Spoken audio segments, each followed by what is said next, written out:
Saya mulai dari status kehambaan. Memang untuk menjadi ahli surga itu kita tidak boleh menandingi Tuhan, menandingi kekuasaan Allah.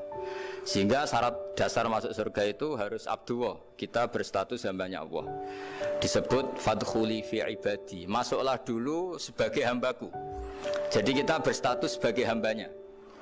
Baru setelah layak jadi hambanya, baru wadkhuli jannati, baru berstatus layak sebagai ahli surga. Jadi status kehambaan ini kita mantapkan dulu. Jangan ada status lain kita di depan Allah kecuali status kehambaan.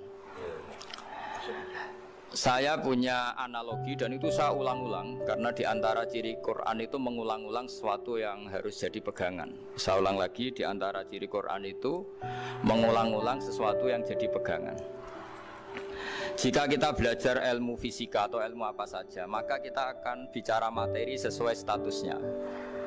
Jadi kita harus latihan untuk iman kepada Allah. Saya tanpa mengurangi rasa hormat, saya memberi contoh begini ya. Ini jam, materinya dari besi. Ini kertas, materinya ya kertas. Tentu secara fisik, orang akan bilang jam ini lebih kuat timbang kertas. Dan itu pasti dibenarkan dari segi materi. Tapi kalau Anda beragama dan Anda tahu bahwa pengendali alam raya ini Allah Ta'ala, maka kamu akan bilang, terserah Gus Baha gitu. Bisa saja jam ini saya punya niat saya hancurkan, kertas yang lemah ini saya simpan. Sehingga jam tangan ini 5 menit lagi saya hancurkan sehingga benar-benar rusak. Sementara kertas ini saya simpan sampai bertahun-tahun awet. Nah, kira-kira seperti itulah ilmu manusia. Sesuatu yang kita sangka kuat, ternyata Allah punya rencana menghancurkan itu. Dan yang kita sangka lemah, ternyata Allah punya rencana untuk mengabadikan itu. Nah, di sini pentingnya iman, lahu maqalidus samawati wal ardh. Hanya Allah yang mengendalikan semua.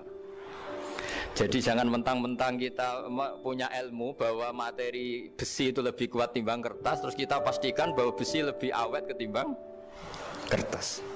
Kita sisakan satu keyakinan, terserah Allah, terserah pengendalinya. Nah itu agama, bilang terserah pengendalinya itu agama. Ya mungkin tadi aja problem sinyal, saya ulang lagi. Ibarat saya ini megang jam tangan yang materinya dari besi. Ini kertas yang materinya lemah. Tentu kita akan bilang bahwa jam atau besi lebih kuat ketimbang apa? Kertas. Tapi Anda salah. Anda harusnya ngomong bahwa terserah pengendalinya. Bisa saja saya punya rencana menghancurkan besi ini sehingga 5 menit lagi hancur. Dan saya ingin mengabadikan kertas ini, saya simpan di tempat yang aman.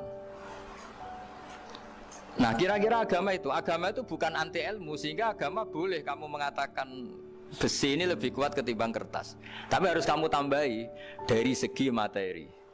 Tapi kalau dari segi pengendalinya, maka kita jawab terserah Allah Subhanahu wa Ta'ala.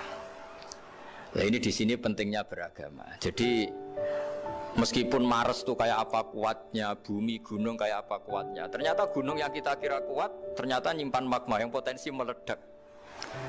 Yang gunung kecil yang kelihatan dari pasir kecil yang tidak berdaya ternyata nggak nyimpan magma, jadi nggak direncanakan untuk diledakkan.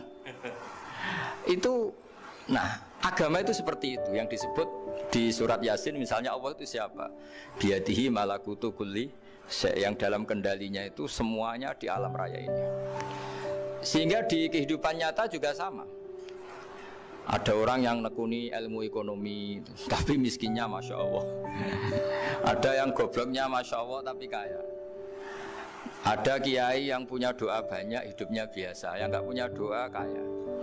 Itu saya pernah baca di sebuah hadis qudsi. Ada riwayat begini, Nabi Musa ketemu Allah, ditanya, limadha, kata Allah, kenapa saya memberi rezeki orang yang bodoh? Ahmak itu orang yang bodoh sekali. Kadang tak ciptakan dia jadi orang kaya, dan yang pintar ekonomi kadang tak ciptakan jadi orang miskin. Si Nabi ini tanya, kenapa ya Allah? Supaya dia tahu yang mengendalikan rezeki itu saya, bukan ilmunya dia, katanya. Jadi banyak orang, misalnya kita yang pintar, dipekerjakan orang yang nggak pinter, yang punya pabrik tidak pinter, mengerjakan orang yang pinter. Jadi ya kira-kira agama itu seperti itu.